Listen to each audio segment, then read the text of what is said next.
Doctor Dilip Kumar রায় নামে বেনামে সম্পদ বিত্ত বৈভবে এখন প্রায় 1000 কোটি টাকার মালিক। স্বর্ণ হীরে ব্যবসায় প্রতিষ্ঠিত ব্যবসায়ী। বাড়ি, কারখানা, ইটভাটা, মেডিকেল কলেজ, কোথায় নেই ব্যবসা। ব্যবসা প্রসারিত বহুমুখী খাতে।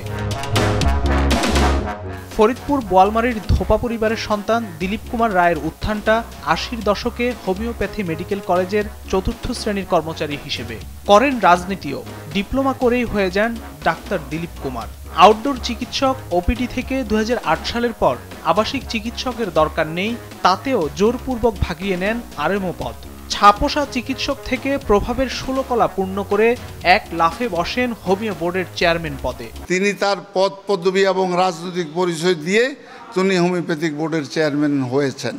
তার এই 30টা কলেজের অনুমোদনের সময় একটা অবৈধ অর্থ উপার্জন, যে এতজন লোক লাগবে সে এর চেয়েও বেশি লোক নিয়োগ দিয়ে ওদের থেকে একটা অবৈধ অর্থ তিনি নিয়েছেন বলে আমরা জেনেছি।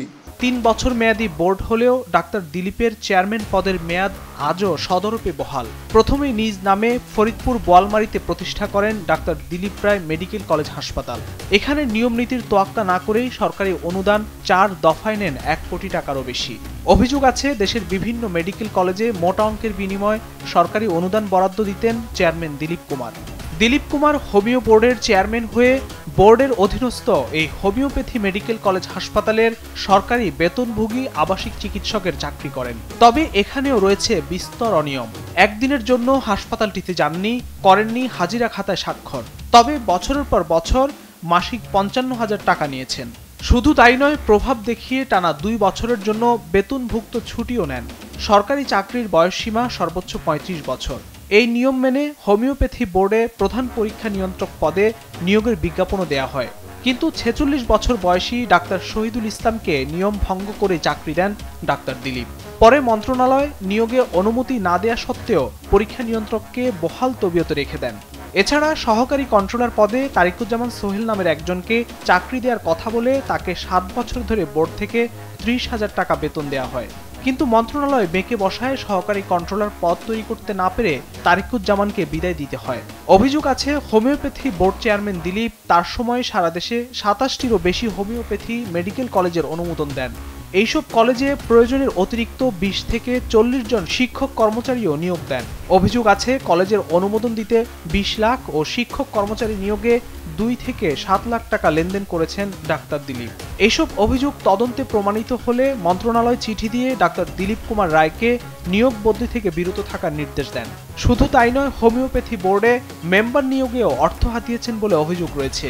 আশিস নিয়োগী শিক্ষক হলেও চিকিৎসক কোটা তাকে বোর্ডের মেম্বার করেন ডাক্তার দিলীপ। বোর্ডকে তার অধীনস্থ রাখার পাশাপাশি অর্থ হাতিয়ে নিতেও সিদ্ধহস্ত দিলীপ কুমার।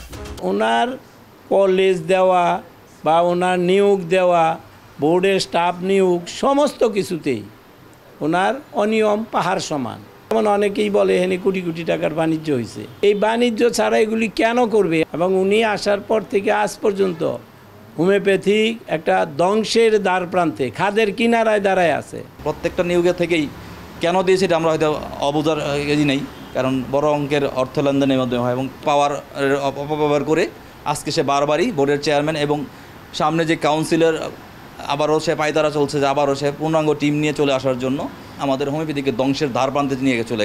হোমিওপ্যাথি বোর্ড নিজের পারিবারিক বোর্ডেও পরিণত করেছেন ডাক্তার দিলীপ কুমার। বোর্ডে সহকারী রেজিস্ট্রার পদে নিয়োগ দিয়েছেন নিজের ভাতিজা অমিত রায়কে। আরেক ভাতিজা ডাক্তার প্রদীপ রায়কে আইনানুগ অভিজ্ঞতা না থাকা সত্ত্বেও ভারপ্রাপ্ত উপাধ্যক্ষ বানিয়েছেন নিজের হোমিও মেডিকেল কলেজে। 2023 সালে হোমিও বোর্ড ভেঙে বাংলাদেশ হোমিওপ্যাথি চিকিৎসা ও শিক্ষা কাউন্সিল গঠন হলে দিলীপ কুমার এখানেও নির্বাহী চেয়ারম্যান। দিলীপ কুমারের এত সব অনিয়ম আর দাপটের আলাদিনের চেরাগ নাকি তার রাজনৈতিক অবস্থান। এসব অভিযোগের বিষয়ে জানতে চাই ডাক্তার দিলীপ কুমারের কাছে। আমার দুর্নীতি কোথায়?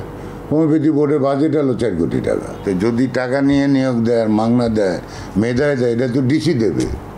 আমি নিয়োগ করতাম না। আমাকে যেটা বলছে যে অনেক আইন ছিল না, শিক্ষকদের বেতন কেন দিলাম আমি?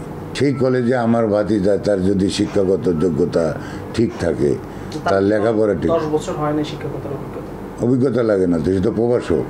ট্রান্সপারেন্সি ইন্টারন্যাশনাল বাংলাদেশ টিএবির নির্বাহী পরিচালক ইফতেখারুজ্জামান জানান, দুর্নীতির আশ্রয়ে এমন অর্থবিত্তের বিষয়টি সংশ্লিষ্ট কর্তৃপক্ষকে খতিয়ে দেখা উচিত।